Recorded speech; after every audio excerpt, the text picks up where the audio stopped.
సుబ్బయ్య, నీకు ఎన్ని సంవత్సరాల నుంచి చెవులు వినపడకుండా ఉన్నాయి? 50 ఏళ్ళ నుంచి.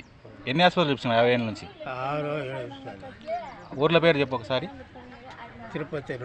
తిరుపతి, ఆత్మకూరు, ఇంకా 5 మాటలు కడప.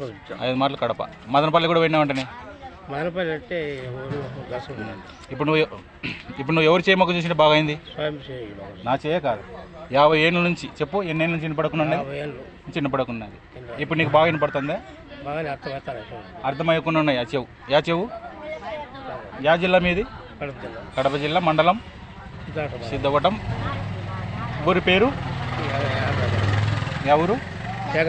ఏగనాపురం. ఇప్పుడు నీకు మాటలు అన్నీ బాగా అర్థమవుతున్నాయి. ఇంతకుముందు ఎన్ని చోట్ల తిరిగి ఎంత సుమారు ఖర్చు పెట్టుకున్నావా? చాలా అయింది.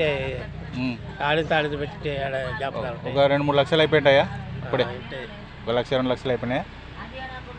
ఇప్పుడు నీకు సంతోషంగా ఉందా? నీకు మరి నీకు 50 ఏళ్ళ నుంచి అసలు నిజంగా వినపడకుండా ఉన్నాయా? చెవు కూడా అర్థం ఉన్నదా? మరి నీకు బాగా చేసింది యేసుప్రభువే, ఎవరు కాదు. యేసుప్రభుకు నమస్కారం చెప్పండి. ఏంటి ఒక నిమిషంలో బాగుంది, 2 నిమిషాలు బాగుంది నీ చెవులు వినపడినాయా?